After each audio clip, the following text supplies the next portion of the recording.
that feeling, that moment where you see something you want, maybe a new role, or just needing some help with something. And instead of just saying it, you kind of hold back, maybe drop hints, or just, stay quiet. Oh, absolutely. It's so common, isn't it?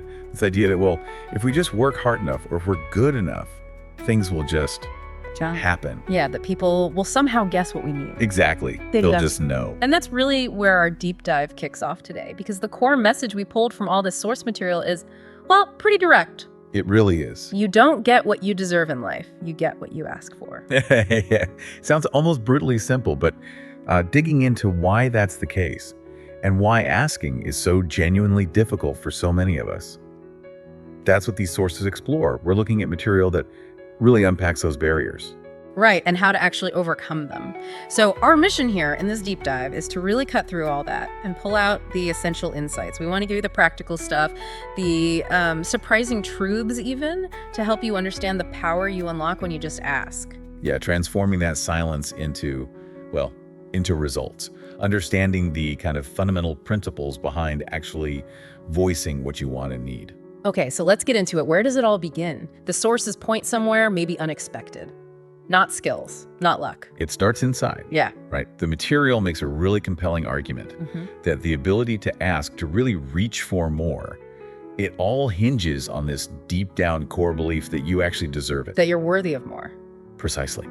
If that inner foundation isn't solid, the ask either, well, it probably won't even happen, or if it does, it'll be hesitant, weak, ineffective. It makes sense. If you're carrying that not good enough feeling, you naturally just accept less, don't you? You stay quiet. You might rationalize it as being realistic or humble, but the sources argue it's often just a form of self-sabotage.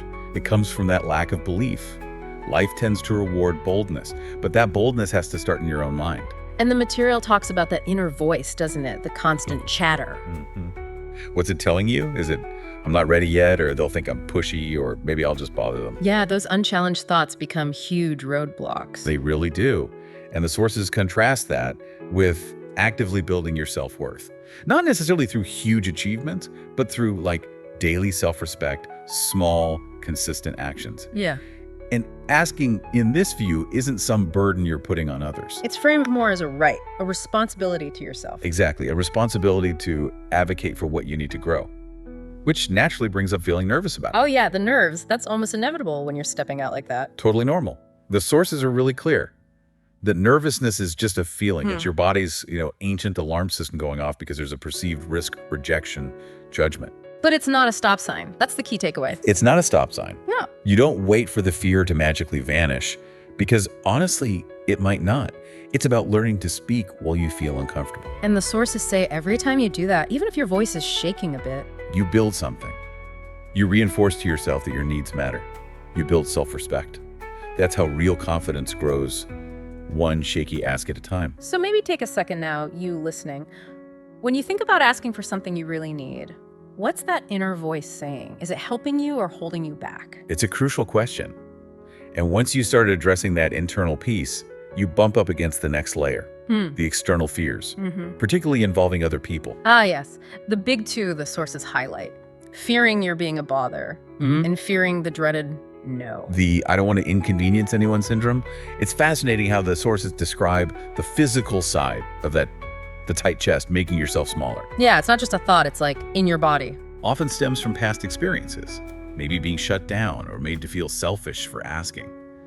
So you develop this belief.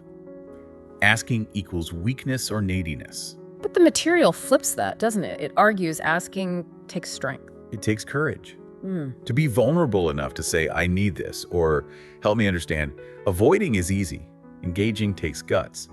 And besides, if you stay silent because you're worried about bothering someone, your needs definitely won't get met. People aren't mind readers. Exactly. Silence is a guarantee of staying stuck.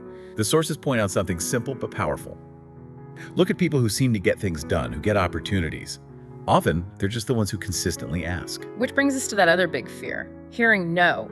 That word can feel like such a personal rejection. It really can sting. It triggers that feeling small, inadequate response. But this is where the sources offer that really helpful reframe. Yes, don't see no as a final judgment on you.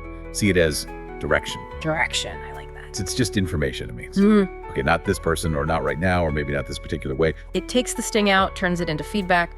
A no actually gives you clarity, doesn't it? Way better than silence, which just leaves you guessing and wasting time. Totally. Silence keeps you stuck in uncertainty. A no helps you adjust your course.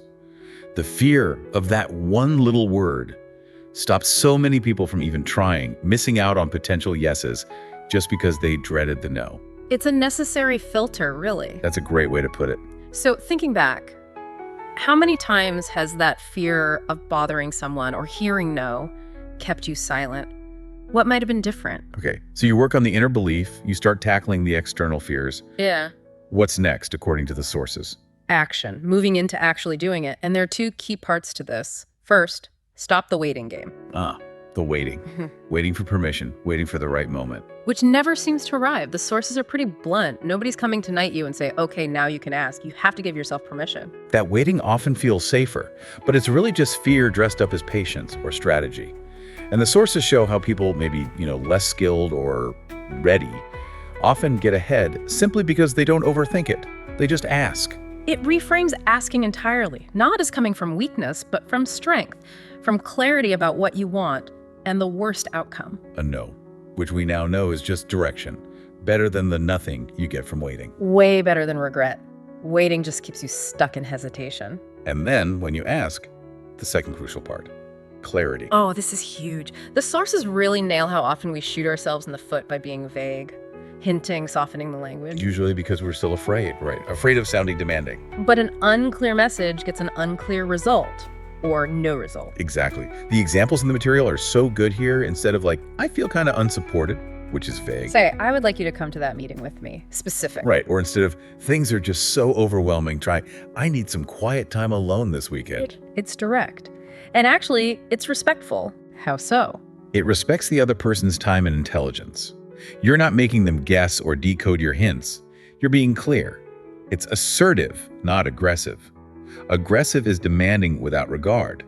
Assertive is honest and clear about your own needs while still being respectful. That distinction is key.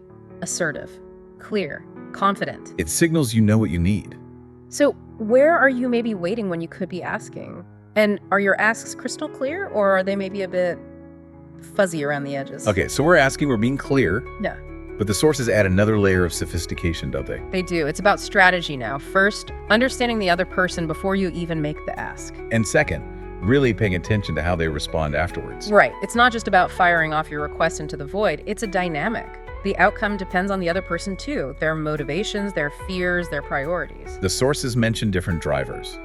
Some people respond to logic and data, others more to emotion, some need to feel in control, others prioritize peace. So tailoring the ask. Exactly. Speaking their language. Yeah. If your boss is all about the numbers, asking for a raise means showing performance data, market comparisons, the ROI.